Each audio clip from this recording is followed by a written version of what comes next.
Hi everyone. So today we will discuss about Panchayati Raj and the important subtopics which we will discuss are evolution of Panchayati Raj and under it the subtopic Balwant Rai Ji Mehta and under it the subtopic and which is the most important is the Ashok Mehta Committee. Okay.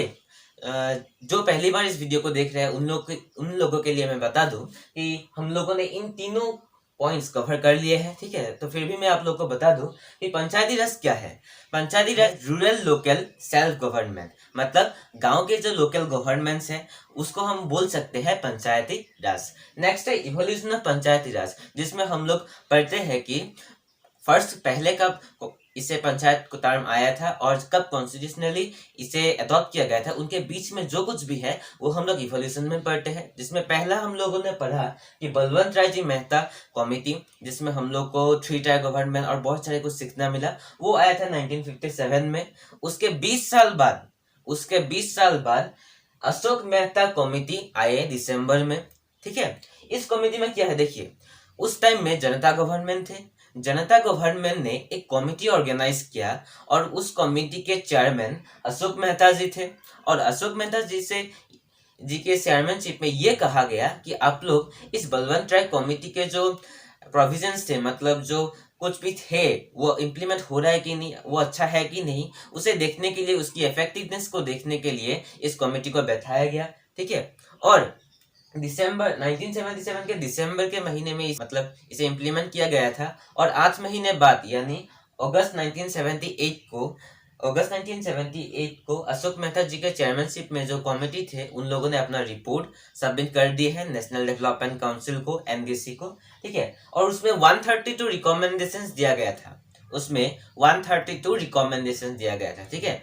उतने तो हम लोग cover नहीं कर सकते कभी भी, ठीक है, लेकिन उनमें से टॉप 10 रिकमेंडेशंस वो बहुत ही जरूरी है और एग्जाम में बार बार उससे पूछे जाते हैं, ठीक है। वो टॉप 10 रिकमेंडेशंस आज हम लोग यहाँ पर पढ़ने वाले हैं, ठीक है। तो पहला रिकमेंडेशन उन लोगों ने दिया था कि 3 टायर गवर्नमेंट के बदले सिर्फ 2 टायर गवर्नमेंट होना ही काफी है।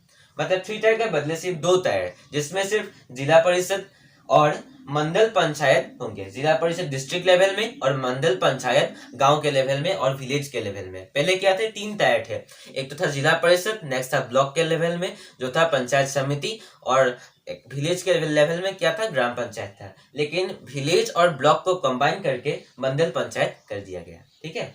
नेक्स्ट है जिला परिषद को एग्जीक्यूटिव और प्लानिंग बॉडी बना दिया जाए, ये रिकमेंडेशन दिया था। पहले क्या था, जिला परिषद सिर्फ प्लानिंग बॉडी और एडवाइजरी बॉडी था, मतलब जिला परिषद के जो मेंबर्स है वो लोग सिर्फ प्लान करेंगे, एडवाइस करेंगे, लेकिन एग्जीक्यूटिव करने वाला काम जो बलवंत राय जी मेहता के कमेटी ने दिया था, उन लोगों ने कहा था कि सिर्फ ग्राम पंचायत के लोग ही क्या करेंगे, मेंबर्स ही क्या करेंगे, एग्जीक्यूट करेंगे। लेकिन जो अशोक मेहता की कमेटी है उन लोगों ने क्या किया, जिला परिषद को एग्जीक्यूटिव बना देने के लिए रिकमेंड किया, ठीक है। नेक्स्ट है, अब ये मैंडेटरी कर दिया गया कि पॉलिटिकल पार्टीज जो है वो इलेक्शंस में ऑफिशियली पार्टिसिपेट करना पड़ेगा, ठीक है। मतलब ऑफिशियल पार्टिसिपेशन होगा पॉलिटिकल पार्टीज का, वो पंचायत के इलेक्शंस में भी, मतलब गांव के जो इलेक्शन है वहां पे भी, ठीक है। नेक्स्ट जो रिकमेंडेशन दिया गया था वो है कि पंचायती राज में जितने भी टैक्सेशन, जितने भी मॉनिटरी फाइनेंशियली जो रिसोर्सेस है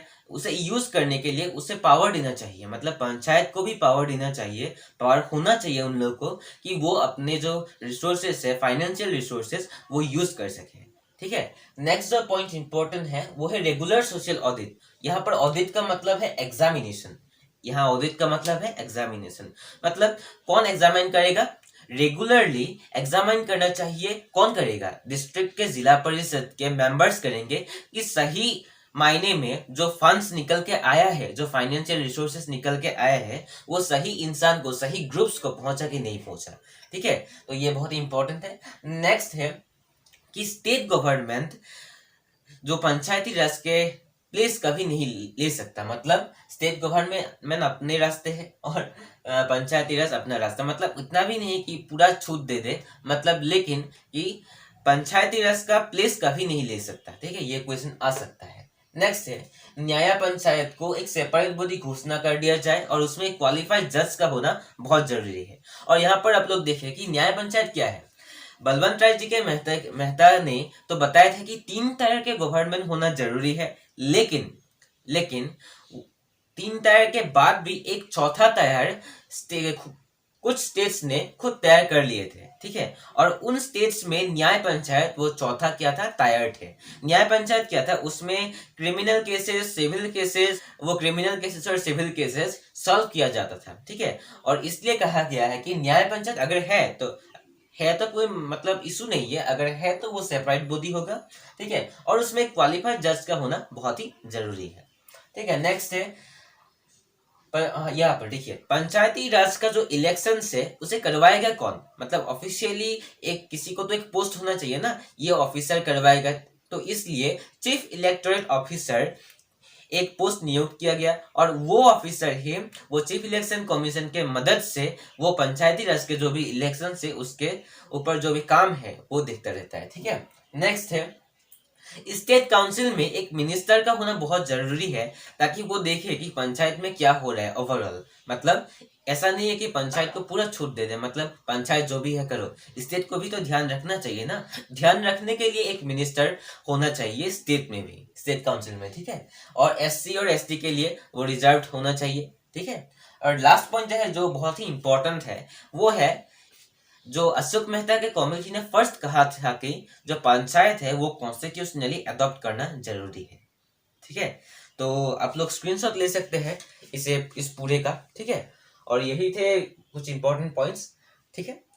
थैंक यू, तब तक के लिए आप लोग इसे नोट करिए और पढ़ते रहिए।